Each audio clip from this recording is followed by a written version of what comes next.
अतिथि नमन कक्षा 8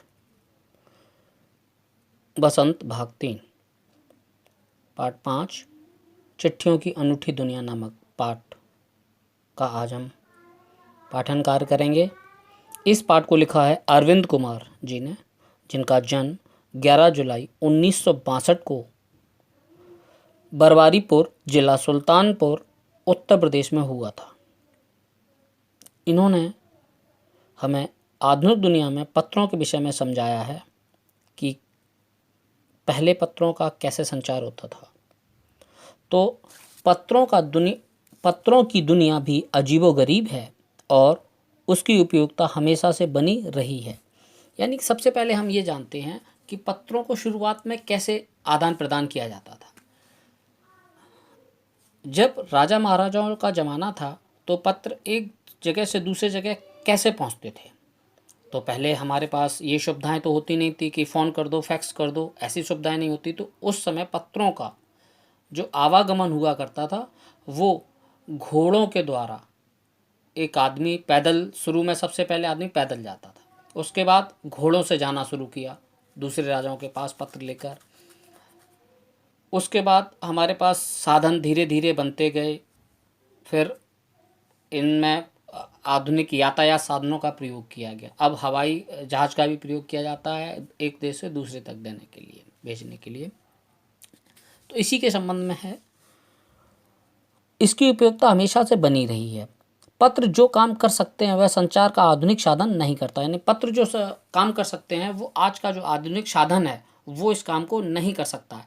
पत्र जैसा संतोष फ़ोन या SMS का संदेश नहीं दे सकता है। पत्र जो हमें संतोष दे सकते हैं वो हमें फ़ोन या SMS के संदेश नहीं दे सकते हैं।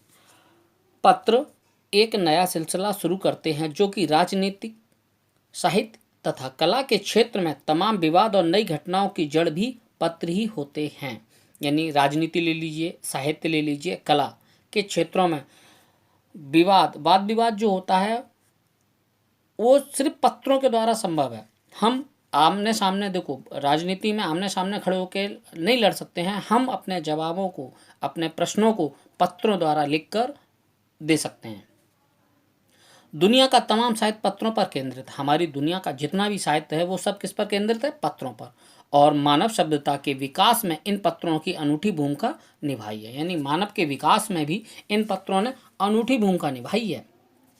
पत्रों का भाव सब जगह एक सा होता है। यानी पत्रों का भाव, जो पत्रों का नाम है वो सब जगह एक सा ही होता है, जो भाव है उसका लिखने का, लेकिन उनके नाम अलग अलग होते हैं। जैसे पत्र को उर्दू में खत कहते हैं, संस्कृत में पत्र कहते हैं, कन्नड़ में कागज कहते हैं, तेलुगु में उत्तरम, जाबू और लेख कहते हैं, तथा तमिल में कड़ित कहा जाता है, और हिंदी में हम पत्र को पाती और चिट्ठी कहते हैं।